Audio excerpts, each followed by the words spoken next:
Capítulo 9. Educação e religião.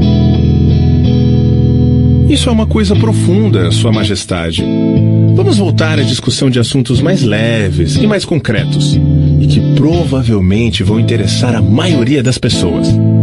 Estou interessado em discutir as coisas que fazem as pessoas felizes e miseráveis, ricas e pobres, doentes e saudáveis. Em resumo, estou interessado em tudo que pode ser usado por seres humanos, de tal forma que a vida possa pagar dividendos satisfatórios, como retorno para o esforço que se coloca nesse negócio que se chama viver. Muito bem. Vamos ser definitivos. Você pegou a minha ideia. Sua Majestade tem uma tendência a divagar em detalhes abstratos que a maior parte das pessoas não consegue nem entender, nem usar na solução dos seus problemas. Poderia isso, de alguma maneira, ser um plano definido seu para responder às minhas questões, utilizando-se de respostas indefinidas? Se esse é o seu plano, é um truque astuto, mas não funcionará. Vá em frente agora e me fale mais alguma coisa sobre as misérias e os fracassos dos seres humanos, que, por sua vez, crescem diretamente ligados à indefinição. Por que não me permitir lhe contar mais sobre os prazeres e sucessos das pessoas que entendem e aplicam o princípio da definição? Observo que algumas vezes pessoas com planos e objetivos definidos conseguem o que querem na vida, para somente depois descobrir que aquilo que elas conseguiram não é exatamente o que queriam. O que é, então? Geralmente, nos livramos de qualquer coisa que não queremos pela aplicação do mesmo princípio de definição das coisas das quais adquirimos. Uma vida que é vivida com absoluta paz de espírito, contentamento e felicidade, sempre se livra de tudo aquilo que não quer. Qualquer um que se submete a coisas que não quer por um longo período, este sim é um alienado. E o que você tem a dizer sobre pessoas casadas que deixam de querer estar um com o outro? Eles devem se separar? Ou é verdade que todos os casamentos são feitos no céu e os contratantes são, dessa forma, ligados eternamente por essa vontade momentânea, mesmo provando ser uma escolha pobre para ambos? Primeiro, deixe-me corrigir esse velho ditado de que todos os casamentos são feitos no céu. Eu conheço alguns que são feitos do meu lado da cerca. Mentes que não se harmonizam jamais deveriam ser forçadas a permanecer juntas no casamento ou em qualquer tipo de relacionamento. O atrito e todas as formas de discórdia entre as mentes levam inevitavelmente para o hábito da alienação e, consequentemente, para a indefinição. As pessoas não são algumas vezes ligadas umas às outras por uma relação de dever, o que acaba sendo impraticável para eles tirarem da vida o que eles mais querem. Dever é uma das palavras mais abusadas e mal entendidas da existência. O primeiro dever de cada ser humano é consigo mesmo. Cada pessoa deve a si mesma o dever de encontrar como viver uma vida plena e feliz. Além disso, se a pessoa possui tempo e energia extras e que não são necessárias para preencher os seus próprios desejos, ela deve assumir a responsabilidade de ajudar outros.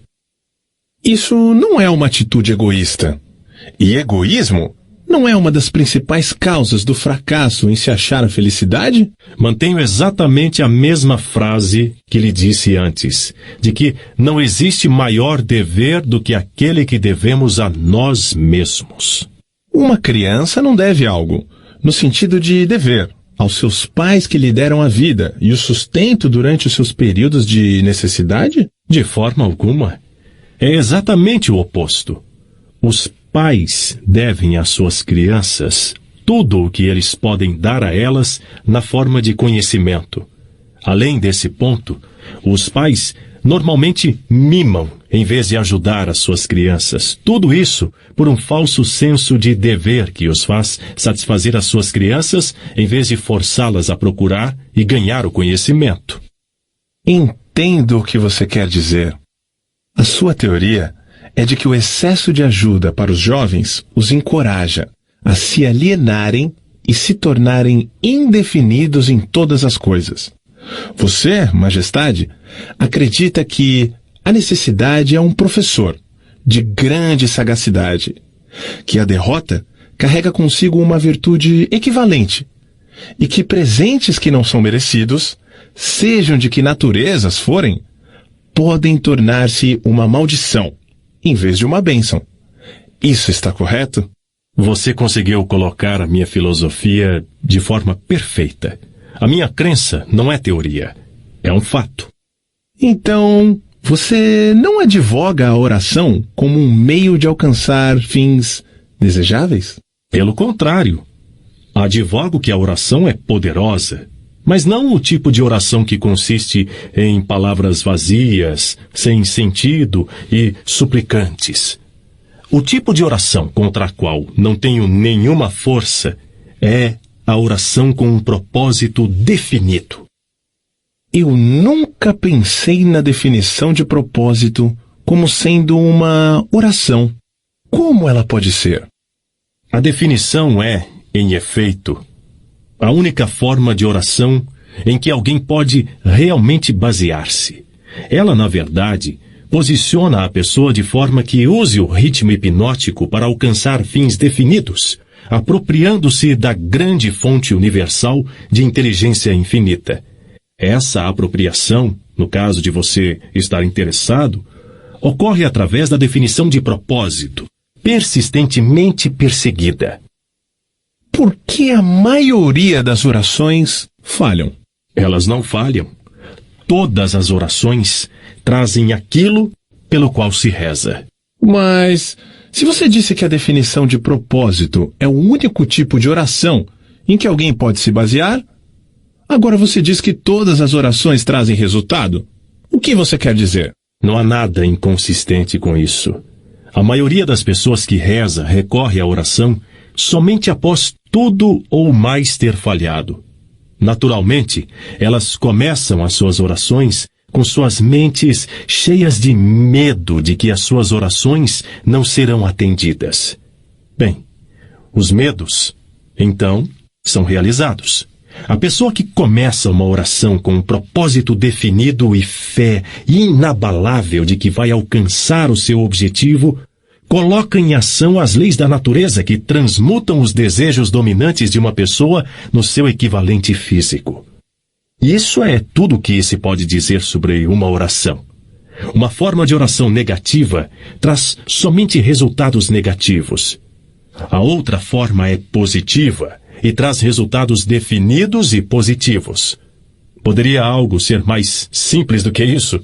As pessoas que se lamentam e imploram que Deus assuma responsabilidade por todos os seus problemas e forneça todas as necessidades e luxúrias que a vida pode oferecer, são, na verdade, muito preguiçosas para conseguir o que elas querem da vida e traduzir tudo isso como uma realidade física através do poder de suas próprias mentes. Quando você escuta uma pessoa rezando por algo que ela deveria conseguir com seus próprios esforços, você pode ter certeza de que você está escutando um alienado. A inteligência infinita favorece somente aqueles que entendem e adaptam-se às suas leis. Ela não faz discriminação por definição de um caráter excelente ou de uma personalidade agradável. Essas características ajudam as pessoas a negociarem o seu caminho através da vida de forma mais harmoniosa. Mas a fonte com a qual a oração é respondida não é impressa com letras de ouro. A lei da natureza diz o seguinte: saiba o que você quer, adapte-se às minhas leis e você com certeza o terá. Isso se harmoniza com os ensinamentos de Cristo. Perfeitamente. Isso também se harmoniza com os ensinamentos de todos os grandes filósofos. A sua teoria de definição está em harmonia com a filosofia dos homens da ciência? A definição é a maior diferença entre um cientista e um alienado. Através do princípio da definição de plano e propósito, o cientista força a natureza a revelar-lhe os seus mais profundos segredos. Foi através desses princípios que Edison descobriu o segredo da máquina falante, vitrola, a lâmpada elétrica incandescente e muitos outros benefícios para a espécie humana. Então eu entendo que a definição é o primeiro requisito para o sucesso em todo e qualquer empreendimento humano. Isso está correto? Exatamente. Qualquer coisa que ensine as pessoas a examinarem fatos e conectá-los a planos definidos através de um pensamento apurado vai dificultar a minha profissão. Se essa sede por conhecimento definido, que agora está se espalhando pelo mundo, mantiver-se assim, meu negócio ficará ameaçado dentro dos próximos séculos. Eu triunfo na ignorância, na superstição, na intolerância e no medo. Mas não consigo manter-me de pé ante um conhecimento definido, propriamente organizado em planos definidos nas mentes das pessoas que pensam por si mesmas. Por que você não assume a onipotência e administra todos os trabalhos da sua própria maneira? Você pode também perguntar por que a porção negativa do elétron não toma conta da porção positiva e faz todo o trabalho. A resposta é que ambas as cargas, positiva e negativa da energia, são necessárias para a existência do elétron. Uma é balanceada igualmente contra a outra, e assim devem permanecer. E é dessa forma que ocorre a relação entre a onipotência e eu. Representamos as forças positivas e negativas de todo o sistema dos universos, e estamos igualmente balanceados uma contra a outra. Se essa força de equilíbrio fosse modificada, mesmo que num ínfimo grau, todo o sistema dos universos se tornaria rapidamente reduzido a uma massa de matéria inerte. Agora você sabe por que eu não posso tomar conta de todo o show e simplesmente fazer tudo do meu jeito. Se o que você diz é verdade, você tem exatamente o mesmo poder que a onipotência possui. Isso é verdadeiro? Isso está correto. A minha oposição, a quem você chama onipotência, se expressa através das forças que você chama de boas, as forças positivas da natureza. Eu me expresso através de forças que você chama de más, as forças negativas da natureza. Tanto o bem quanto o mal são forças que devem coexistir na natureza. Uma é tão importante quanto a outra. Então a doutrina da predestinação é verdadeira. As pessoas nascem para o sucesso ou para o fracasso, para a miséria ou para a felicidade, para serem boas ou más, e elas nada têm a ver com isso, e muito menos podem modificar as suas naturezas. É isso que você está afirmando? Enfaticamente não.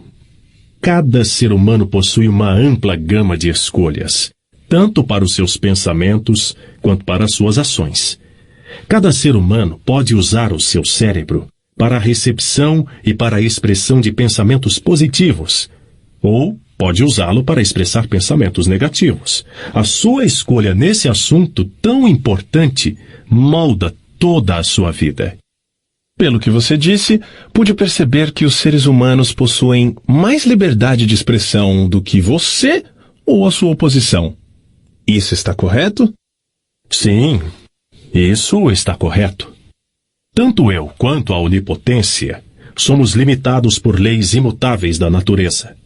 Nós não podemos nos expressar, seja de que maneira for, se não for em conformidade com essas leis. Então é verdade que o homem possui direitos e privilégios não disponíveis, nem para a onipotência e nem para o diabo. Isso é verdade? Sim, isso é verdade. Mas você também tem que acrescentar que o homem ainda não acordou totalmente para dar-se conta de sua força potencial. O homem ainda se considera algo como uma poeira no vento, quando na realidade ele possui muito mais poder do que todas as criaturas vivas combinadas. A definição de propósito parece ser uma panaceia para todos os males do homem. Talvez não isso, mas você pode ter certeza de que ninguém se tornará autodeterminado sem a definição de propósito. Por que não ensinam para as crianças sobre a definição de propósito nas escolas? Pela razão de que não existe um plano definido ou propósito por trás de qualquer currículo escolar. As crianças são enviadas para a escola para ganhar um diploma escolar e aprender como memorizar, não para aprender o que elas realmente querem da vida. Qual o benefício de um diploma escolar, se não se consegue convertê-lo em realizações espirituais e materiais da vida? Eu sou somente o diabo e não um resolvedor de enigmas. Eu deduzo, por tudo que você diz, que nem as escolas e nem as igrejas preparam os jovens do mundo com um conhecimento prático de como funcionam suas próprias mentes.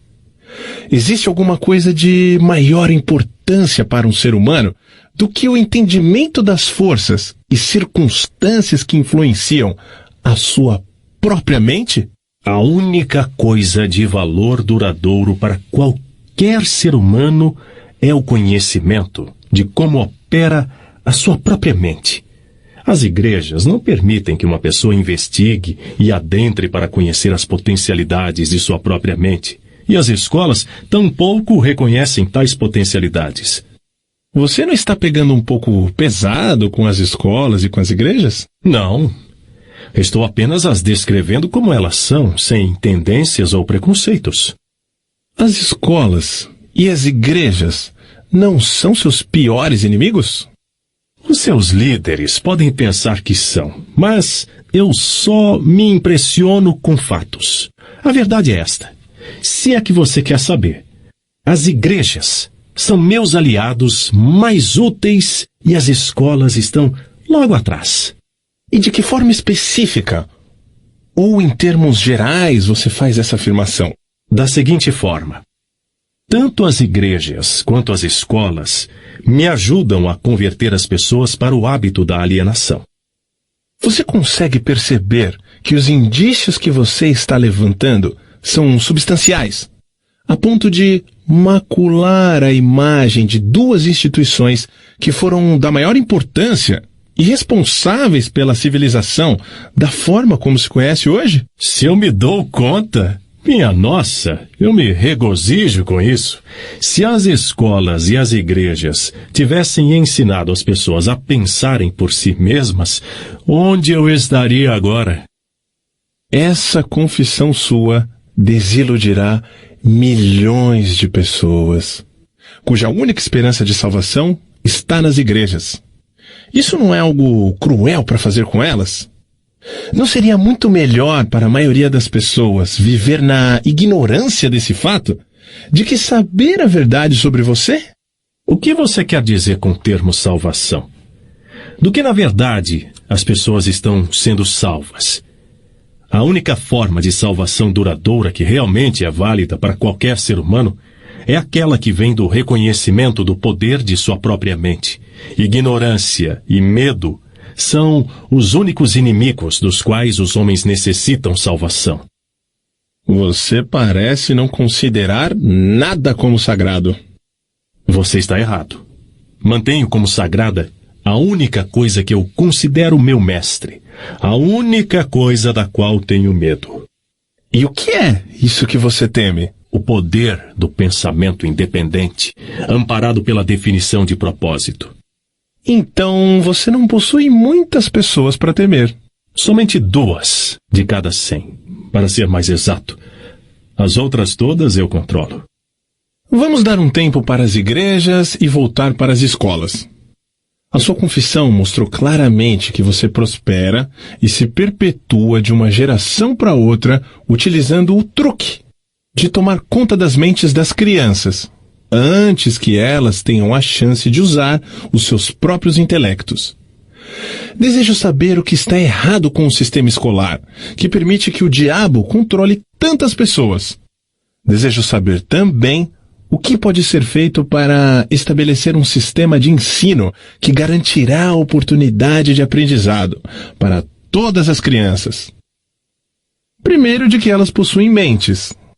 Segundo, de que forma elas podem usar as suas mentes para trazer liberdade espiritual e econômica para suas vidas. Estou colocando essa questão de forma suficientemente definida. Considero que você tem salientado a importância da definição de propósito.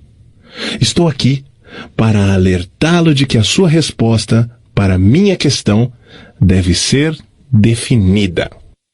Espere um momento, enquanto eu respiro. Você me deu uma ordem e tanto. E parece estranho que você tenha vindo para o diabo para aprender como viver. Eu penso que você deveria visitar a minha oposição. Por que você não vai? Sua Majestade, quem está sendo inquirido aqui é você, não eu. Quero a verdade e não estou preocupado pela fonte através da qual vou tê-la. Existe algo radicalmente errado com o sistema de educação. Sistema tal que tem nos fornecido um balancete de vida que nos mostra que estamos vulneravelmente no vermelho, sempre na esperança de entrar para o caminho da autodeterminação, tal como se fôssemos animais perdidos numa selva. Quero saber duas coisas sobre esse sistema. Primeiro, qual a maior fraqueza do sistema? Segundo, como pode essa fraqueza ser eliminada? A bola está com você novamente. Por favor, permaneça focado na questão e pare de tentar me desfocar para questões abstratas. Isso é ser definido, não é? Você não me deixa nenhuma chance a não ser partir para uma resposta direta. Para começar, o sistema de ensino parte de um ângulo educacional errado. O sistema escolar esforça-se para ensinar as crianças a memorizar fatos, em vez de ensiná-los como usar as suas próprias mentes. É somente isso que está errado com o sistema? Não, esse é apenas o começo. Outra grande fraqueza do sistema escolar é que ele não estabelece na mente das crianças nem a importância da definição de propósito e nem tenta ensinar aos jovens como serem definidos sobre qualquer coisa. O maior objetivo de toda a escola é forçar os estudantes a abarrotar as suas memórias com fatos, em vez de ensiná-los como organizar e fazer um uso prático desses fatos. Esse sistema de acumulação da memória faz com que a atenção dos estudantes seja centrada apenas em ganhar créditos e boas notas, mas deixa de lado a questão mais importante, que seria a do uso desse conhecimento nos assuntos práticos da vida. Esse sistema gradua estudantes e forma diplomados, cujas mentes estão vazias de autodeterminação. O sistema escolar partiu já de um mau começo. As escolas começaram a sua história como instituições de aprendizado de alto nível, tendo sido criadas inteiramente para aqueles poucos afortunados cujas famílias os destinavam para a educação. Assim, todo o sistema escolar foi desenvolvido começando pelo topo até chegar à parte de baixo da sociedade. Não é de se estranhar que esse sistema negligencie a ensinar às crianças a importância da definição de propósito, quando o próprio sistema literalmente desenvolveu-se através da indefinição. O que corrigiria essa fraqueza do sistema escolar? Vamos combinar que não vamos reclamar da fraqueza do sistema, ao menos que estejamos preparados para oferecer um remédio prático, com o qual todo o sistema pode ser corrigido. Em outras palavras, enquanto estamos discutindo a importância da definição de um plano e de um propósito, vamos nós mesmos tomar nosso remédio e sermos definidos. Por que não esquece as escolas e as igrejas e evita uma série de incomodações para você mesmo? Não sabe que está colocando o seu nariz em assuntos que envolvem as duas forças que controlam o mundo? Vamos supor que você mostre ao mundo que as escolas e as igrejas são fracas e inadequadas para as necessidades dos seres humanos. O que vai acontecer? Com o que vai substituir essas duas instituições? Pare de tentar escapar das minhas questões com esse velho truque de fazer outra pergunta. Não tenho intenção de substituir as escolas e as igrejas, mas tenho a intenção de encontrar, se puder, um meio de fazer com que essas forças organizadas possam ser modificadas de tal forma que elas sirvam às pessoas, em vez de as manter nas trevas da ignorância. Vá em frente e agora me dê um catálogo detalhado de todas as mudanças que poderiam ser feitas no sistema escolar e que, por sua vez, o aperfeiçoariam. Então, você quer todo o catálogo, é isso? Quer as mudanças sugeridas na ordem de sua importância? Descreva as mudanças necessárias, na ordem em que elas vêm para você. Você está me forçando a cometer um ato de traição contra mim mesmo, mas aqui está. Reverta o presente sistema dando às crianças o privilégio de liderar nos seus trabalhos escolares, em vez de seguir regras ortodoxas estabelecidas somente para compartilhar o conhecimento abstrato. Deixe os instrutores servirem como estudantes e deixe os estudantes servirem como instrutores. Tanto quanto possível, organize todos os trabalhos das escolas em métodos definidos através dos quais os estudantes possam aprender fazendo e direcione o trabalho da classe de tal forma que todo estudante esteja engajado em alguma forma de trabalho prático, conectado com os problemas diários da vida. As ideias são o começo de todas as realizações humanas. Ensine todos os estudantes como reconhecer ideias práticas, que podem ser de grande benefício para ajudá-los a adquirir o que quer que seja que a vida exija deles. Ensine aos estudantes como fazer uma administração efetiva do tempo e, sobretudo, ensine a verdade de que o tempo é o ativo mais valioso disponível para todos os seres humanos e também o mais barato. Ensine ao estudante os motivos básicos pelos quais todas as pessoas são influenciadas e mostre a eles como usar esses motivos para adquirir as necessidades e os luxos da vida. Ensine às crianças o que comer, o quanto comer e qual a relação existente entre uma boa alimentação e um corpo saudável. Ensine às crianças a verdadeira natureza e a função da emoção do sexo e, sobretudo, ensine a eles que o sexo pode ser transmutado em uma força propulsora capaz de levar qualquer um ao topo de suas realizações. Ensine às crianças a importância de serem definitivas em todas as coisas, começando com a escolha de um grande propósito definido para a vida. Ensine às crianças o princípio do hábito, e de que este pode ser bom ou mau, usando as experiências do dia a dia como exemplo para elas. Ensine às crianças como hábitos tornam-se permanentes através do ritmo hipnótico e as influencia a adotar, enquanto ainda estão no início dos anos escolares, hábitos que as levarão a ter pensamentos independentes. Ensine às crianças a diferença entre derrota temporária e fracasso. E ensine a elas como procurar pela semente de uma vantagem equivalente que toda derrota traz consigo.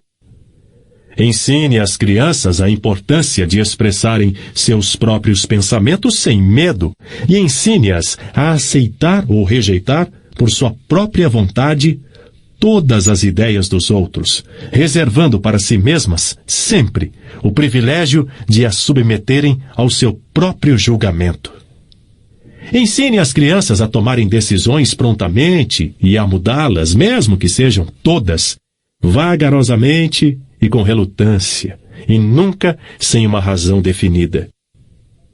Ensine às crianças que o cérebro humano é o instrumento com o qual se recebe da grande fonte central da natureza a energia que é especializada em pensamentos definidos, de que o cérebro não pensa, mas serve como um instrumento para a interpretação dos estímulos que causam o pensamento. Ensine às crianças o valor da harmonia em suas próprias mentes, e que isso é possível somente através do autocontrole. Ensine às crianças a natureza e o valor de ter autocontrole.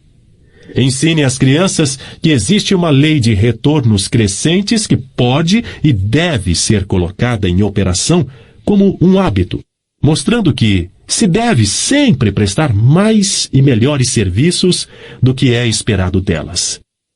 Ensine às crianças a verdadeira natureza da regra de ouro e, sobretudo, mostre a elas que, através da operação desse princípio, tudo o que elas fazem para e por outros, elas acabam fazendo para si mesmas. Ensine às crianças a não terem opiniões, a não ser que sejam formadas por fatos ou crenças que possam ser razoavelmente aceitas como verdadeiros fatos. Ensine às crianças que cigarros, bebidas, drogas e o sexo em demasia destroem a força de vontade e acabam levando ao hábito da alienação. Não proíba esses males, apenas explique para elas. Ensine às crianças sobre o perigo de acreditar em qualquer coisa meramente porque seus pais, os seus instrutores religiosos ou qualquer outra pessoa tenha dito para fazê-lo. Ensine as crianças a encararem fatos, sejam eles agradáveis ou desagradáveis, sem recorrer a subterfúgios ou sem oferecer-lhes álibis. Ensine as crianças a encorajarem o uso do seu sexto sentido, através do qual as ideias apresentam-se em suas mentes de fontes desconhecidas, e a examinar tais ideias cuidadosamente. Ensine às crianças a importância da lei da compensação, tal como foi interpretada por Ralph Waldo Emerson, e mostre a elas como essa lei trabalha nos eventos do dia a dia, mesmo nos menores. Ensine às crianças que a definição de propósito, amparada por planos definidos, persistentemente e continuamente aplicados, é a forma mais eficaz de oração disponível para os seres humanos. Ensine às crianças que o espaço que elas ocupam no mundo é medido pela qualidade e pela quantidade de serviço útil que elas prestam para o mundo.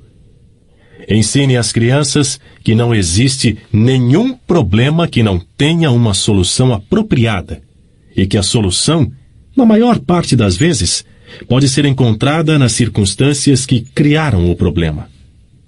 Ensine às crianças que as suas únicas limitações reais são aquelas impostas por si mesmas ou que elas permitem que outros estabeleçam em suas próprias mentes.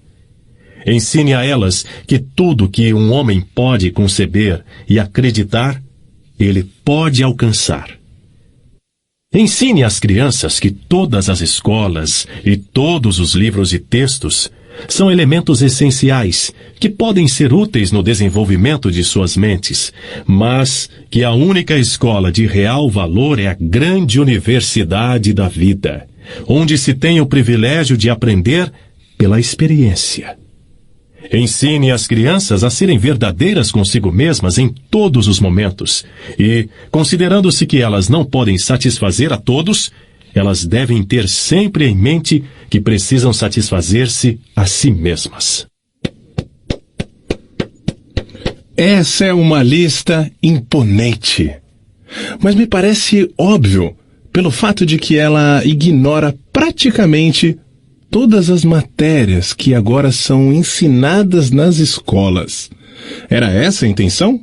Sim, você me pediu uma lista de mudanças sugeridas no currículo escolar, as quais beneficiariam as crianças. Foi isso que eu lhe dei. Algumas das mudanças que você sugere são tão radicais que chocariam a maioria dos educadores de hoje, você não acha? A maioria dos educadores de hoje necessita desse choque. Um bom choque normalmente ajuda o cérebro que se atrofiou pelo hábito. As mudanças que você sugere para as escolas dariam imunidade às crianças contra o hábito da alienação? Sim, esse seria um dos resultados que as mudanças trariam, mas existem outros também. Como essas mudanças sugeridas poderiam ser aplicadas no atual sistema escolar? Você sabe, é claro, que é tão difícil programar uma nova ideia no cérebro de um professor quanto é fazer com que um líder religioso modifique a religião, de tal forma que ela possa ajudar as pessoas a angariar mais a vida.